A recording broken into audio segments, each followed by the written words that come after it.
En hulle het hom gevange geneem en weggelei en hom gebring in die huis van die hoërpriester en Petrus het van ver af gevolg. En toe hulle 'n vuur in die middel van die binneplaas van die paleis gemaak en bymekaar gaan sit het Petrus onder hulle gesit.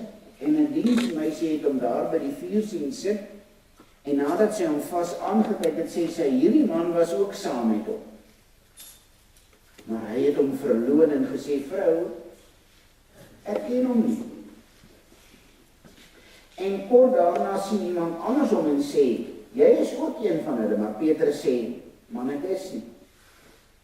En na verloop van omtrent 1 uur het 'n ander een dit verseker en gesê, sowaar, hierdie man was ook saam met hom, want hy is ook 'n Galileër. Maar Petrus antwoord, man, ek weet nie wat jy sê nie.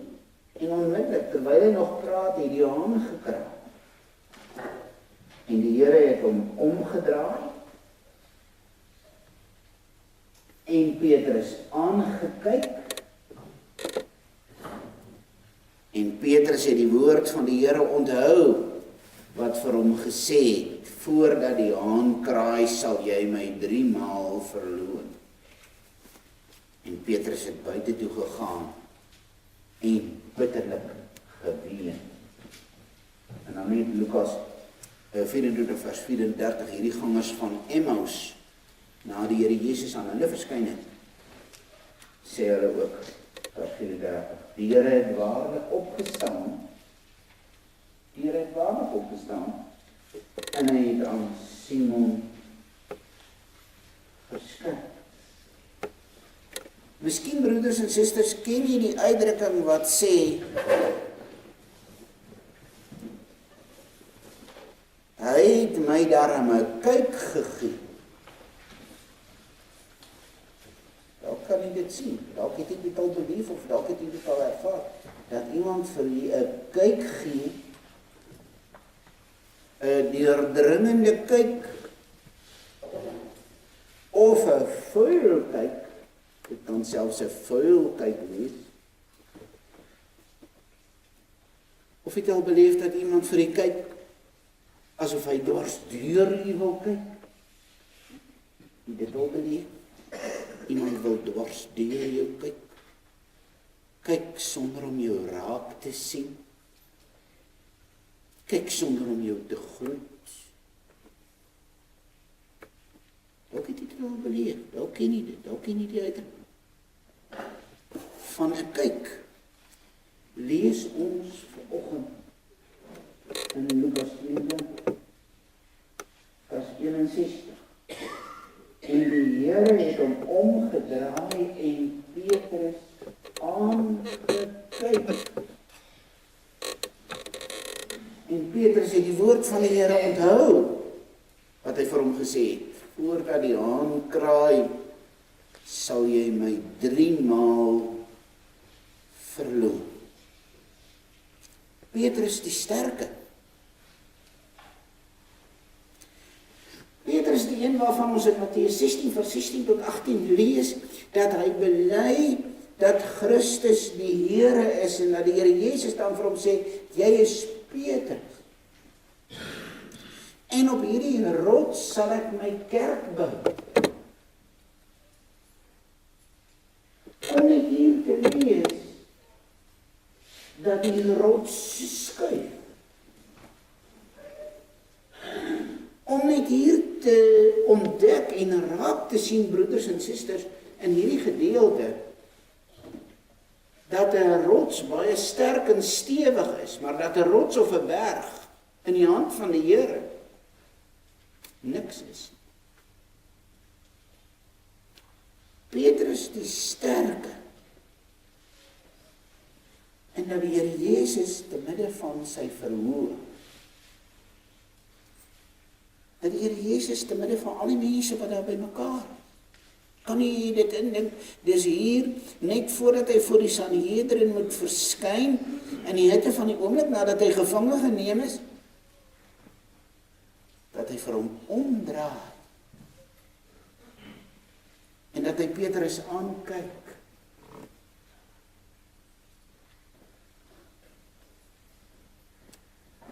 Vir Petrus moes dit sekerlik gewees het.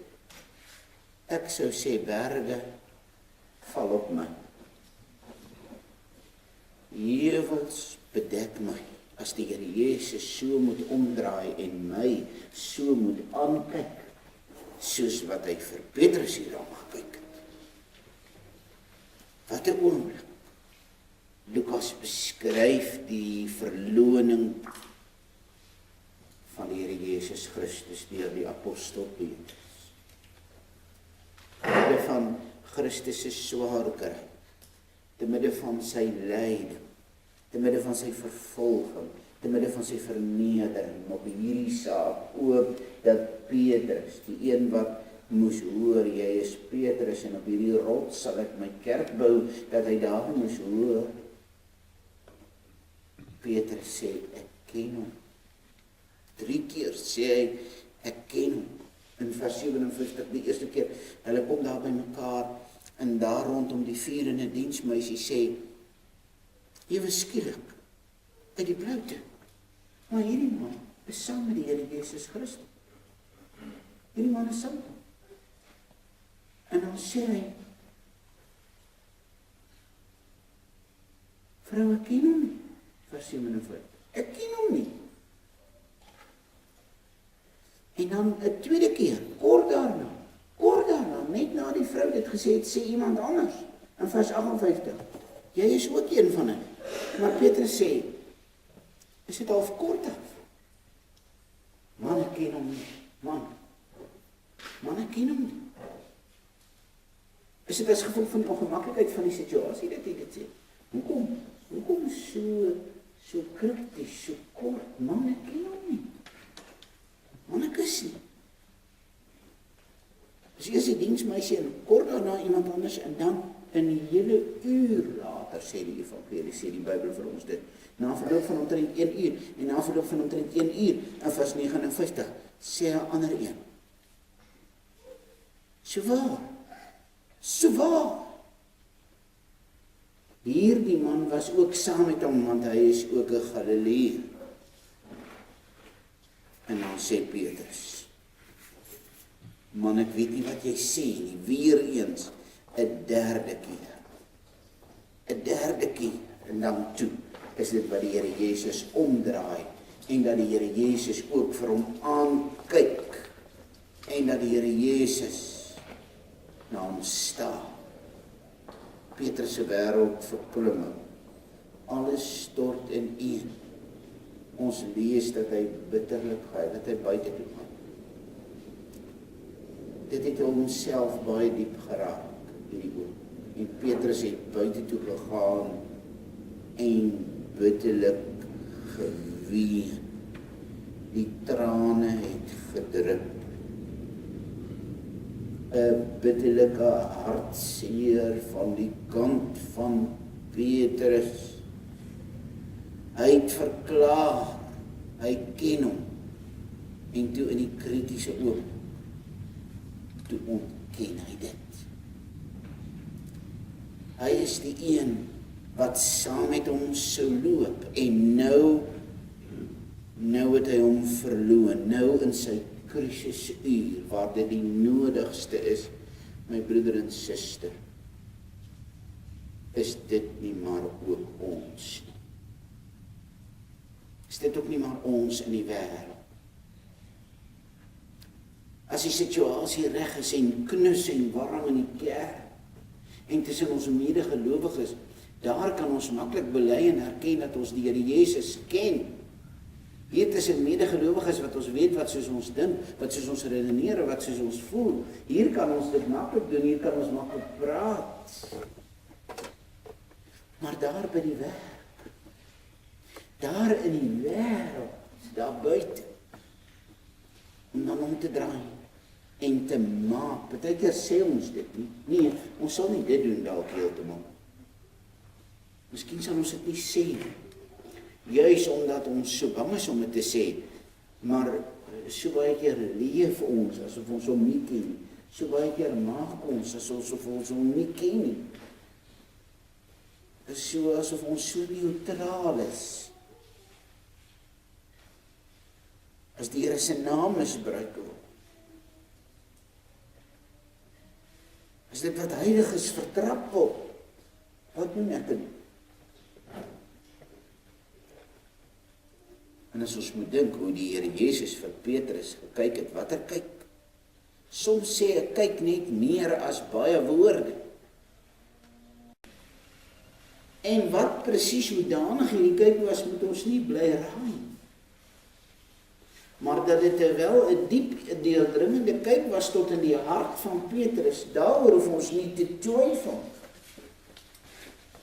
Ons kan nie aflei en sê dit was 'n verwytende kyk nie. Want oor 'n kyk kan 'n mens baie lank spekuleer. Iemand kan jou maar net kyk, maar hoe jy voel is hoe jy die kyk interpreteer. As jy skuldig voel, dan is die kyk 'n verwytende kyk. As 'n mens in 'n situasie is waar jy voel ek het verkeerd gedoen, dan is dit 'n foute kyk. So oor die kyk moet ons nie te veel spekuleer nie, maar dis hierdie kyk wat hom tot die sonde besef en tot trane gebring het vir Petrus, my broeder en suster. Hierdie kyk van die Here Jesus Christus. En weet, dis ook as ons eers kyk, as ons eers die moeite doen om te kyk na ons eie lewe, as ons eers die moeite doen om ondersoek te doen om te kyk, dan besef ons waar ons verkeerd doen en hoe ons verkeerd optree. Maar die tragedie is in hierdie bitterlike huil van Petrus, hierdie bitterlike huil, is die diepgang van die situasie. Hierna word die Here Jesus Christus weggeneem. Die Here Jesus Christus word gevange geneem. Petrus het nie die kans om met die Here Jesus te praat nie. Petrus kry nie die kans om met die Here Jesus reg te maak nie. Petrus kry nie die kans, ons lees dit nie daar, dat hy vir die Here kan sê, Here, ek is jammer. Want nou word Jesus voor die Sanhedrin geneem en verskyn hy voor Pilatus en Herodes en hy word gekruisig. Daar's nie weer 'n kans, 'n geleentheid nie. En weet jy al met mense te doen gekry nie moes al. Jy het dit al beleef en ervaar by die dood. As ek net nog een keer iets kon sê.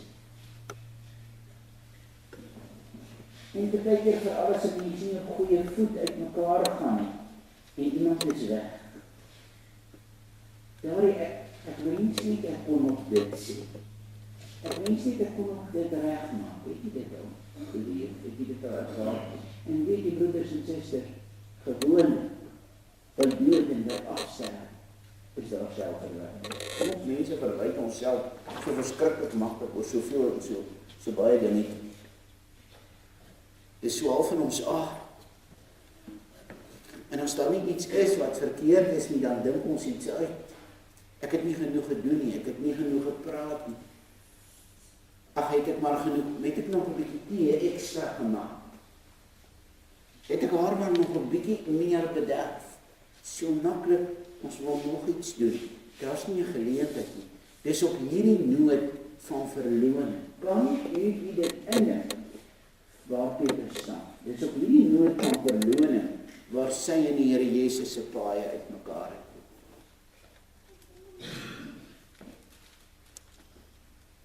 Dis 'n tritsige situasie. Dis troosteloos. Paulus skryf en hy sê, dan is ek die bejammerenswaardigste van alle mense. 1 Korintiërs 15 vers 19, die bejammerenswaardigste, my broeder en suster. Dink net as ek met my sonde staan, maar kan nêrens met dit meen. Dink net as ek van my oortreding bewus word, soos wat Petrus hier bewus geword het van sy oortreding, maar kan niks aan doen. Petrus het uitgegaan op bitterlike geleë. Wat sal ons maak? As ons nêrens kan heen met ons sonde en met ons skuld en met ons oortreding. Ek dink ek sal erger optree as Petrus hier. Ek sal nie bitterlik ween nie. Ek sal uiters kermend wees. As ek weet daar is vir my geen koers verder vorentoe. Maar dan in 'n enkele versie. In 'n enkele versie in Lukas 24 vers 33 verklaar die Emmausgangers, Lukas en Kleopas, dat die Here Jesus ook aan Petrus verskyn. Op die Sondag wat hy uit die dood opgestaan het, het hy die eerste keer aan Maria Magdalena verskyn. Toe het hy aan die groepie vroue verskyn. Nou lees ons dat hy ook aan Petrus, Simon Petrus verskyn het, en dan het hy op pad na Emmaus toe, by die Emmausgangers by Lukas en Kleopas ingeval, waar hulle op pad was en staan en praat het oor die dinge wat gebeur het, te wete, die kruisiging en die sterwe van die Here Jesus Christus, maar die feit ook dat die graf leeg was, toe val hy by hulle in, en hulle oë is geopen en hulle het hom geken, maar hy was ook by Petrus. En baie keer wonder ons in 'n enkele versie, maar hoekom het die Here ook aan Petrus verskyn? Nou weet ons, daar was geleentheid vir Petrus om te weet, God neem my nie kwaadlik nie. Die wonderlik. Die wete dat die Here sê, ek is nie vir jou kwaad. Die verskyning verklaar dat die Here vir Petrus nie ignoreer nie. Soos ons so kwaad word en ignoreer ons dit. Nie die Here nie. In hierdie diepgang, in hierdie diepe teleurstelling wat die Here Jesus beleef het in Petrus, vind hy die wonder dat die Here by sy opstanding na hom toe kom. En plaas dit hierdie gebeure voor die kruisiging in 'n splinternuwe perspektief, in die ontdekking van die werkswyse van ons Here en ons Meester. Dat hy Petrus nie afgeskryf het nie. Die opstanding verander Petrus se lewe, sy hele situasie verander, die gedagtes waarmee hy worstel en vroeg. Ek kan my net indink hoe hy moes vroeg. Veral nou met die wete die Here Jesus is dood, wat het ek laaste gedoen vir die Here Jesus? As die laaste daad is wat jy vir hom doen voordat hy in die kruis gehang het, deur hom 3 keer te verloon, dis om van gek te word. En dan kom die Here, en hy verskyn aan Petrus en hy sê, met sy verskyn, ek maak reg, ek maak het reg. Kan het reg. Die betekenis van die verskyning aan die apostel Petrus is die mees aangrypendste vir my van al die verskynings. Net in die versie dat hy ook aan Petrus verskyn het, gegee die gebeure daar by die verloning. Wat 'n troos is daar nie vir my en vir u nie, my broeder en suster. Met hoeveel verwyte kan ek en u nie rondloop en vroeg nie. Oor hoeveel dinge kan ek en u ons nie loop en verkwalik en verknies, verdaan nie. Ons kan ons klaar maak. Ons kan vir ons klaar maak. En dan sê die Here, ek neem dit alles op my. Ek stel dit alles reg. Ek bied die troos in Christus. En in sy oorwinning oor die dood en sy opstanding is daar troos vir die sondaar met sy sonde. Hy maak die pad na die Vader deur sy opstanding vir my en u oop. Maak nie saak wat ons omstandighede of ons situasie is, of wie ons is, of wat ons gedoen het, of wat ons aangevang het nie, wat ons kan, by wyse van spreke, die verskriklikste dinge denkbaar aanvang. Dit kan ons doen. Maar die pad is vir ons oopgemaak. Daar's troos vir elkeen wat tot die val gekom het. As ek al geval het, as ek gefaal het, as ek gestruikel het. Hy heel die gebrokenis van hart. Daar is 'n troos vir elkeen wat met die finaliteit van die dood doene gekry het. En hoeveel keer ons uitroep met die gedagte in die moment soos Petrus, dis te laat. Ek was te laat. Ag, as ek maar net 5 minute vroeg. Nou nie meer. Hoeveel keer ons beleef ten opsigte van ons sonde, ons wil verkrummel. Ons verkrummel, ons wil skuil, ons wil weghardloop van die Here af. Want ek het ander en ook hom 'n onreg in my lewe al aangedoen. Laat ek liewer vlug en laat ek liewer weghardloop. Asof hy my kyk. Soos vir Petrus vanoggend. Hy het opgestaan. Hy het verskyn. Hy maak dit reg vir ons. Ons hoef sy kyk nie meer te vrees. En die selfondersoek en die ontdekking van sonde. Ons hoef nie. Want hy heel gebrokenis van hart aankomstig.